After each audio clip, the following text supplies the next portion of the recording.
Bien que le squelette fibré du cœur soit connu et décrit par les études d'anatomie classique, son importance sur le plan chirurgical fut reconnue seulement ces derniers temps. Au fur et à mesure des progrès de la chirurgie cardiaque. Bonjour et bienvenue sur Anatomie avec Abdoulaye. Aujourd'hui, nous allons étudier l'anatomie de la base de l'aorte. C'est parti. La base de l'aorte est une entité anatomo-fonctionnelle limitée caudalement par l'anneau aortique, crânialement par l'éperon sinusal. Quels sont les constituants de la base de l'aorte? La base de l'aorte est constituée par 4 structures anatomiques qui sont le complexe sinusal de Valsalva, les arcs aortiques, l'éperon sinusal et enfin les artères coronaires droite et gauche. Voyons à présent chacune de ces structures anatomiques en détail.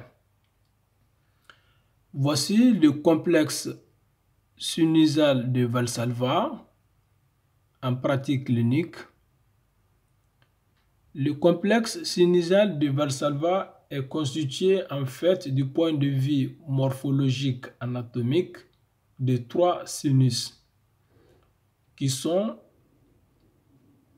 le sinus antéro-aortique gauche, le sinus antéro-aortique droit et le sinus postérieur. Les 2 sinus antéro-aortiques sont disposés dans le plan antérieur. C'est pour cette raison qu'on les appelle les sinus antérieurs, parce qu'ils sont dans le plan antérieur. Le sinus antéro-aortique gauche est aussi appelé le sinus coronaire.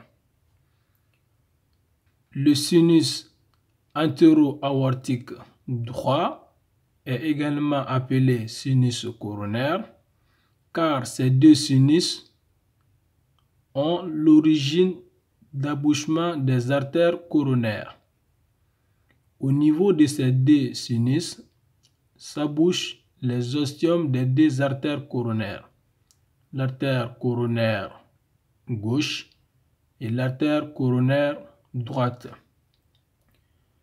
Le sinus postérieur est également appelé le sinus non coronaire, car à ce niveau, il n'y a pas d'abouchement des artères coronaires.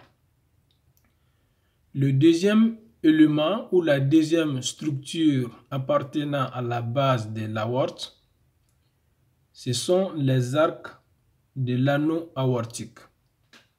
Donc nous avons les arcs de l'anneau aortique.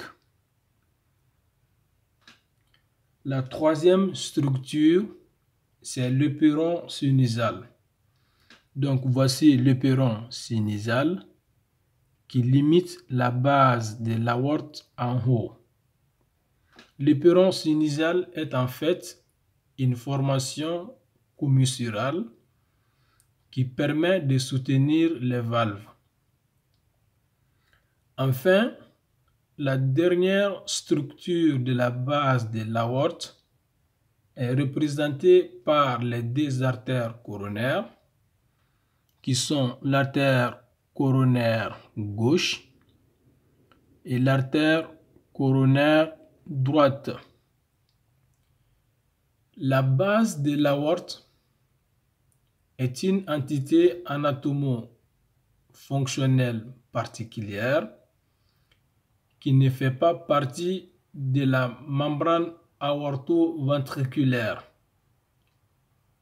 Cette conception de la base de l'aorte ne fait pas unanimité parmi tous les anatomistes.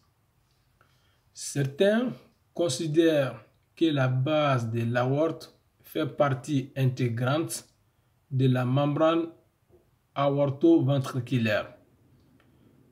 En fait, la membrane aorto-ventriculaire, c'est un véritable pont qui complète la structure anatomique musculaire de l'ostium du ventricule gauche et qui a une importance particulière en chirurgie cardiaque. Les auteurs qui ne considèrent pas cette structure anatomique comme faisant partie de la membrane aorto-ventriculaire avancent comme argument 3 éléments. 1. La particularité fonctionnelle de cette partie anatomique qui est la base de l'aorte.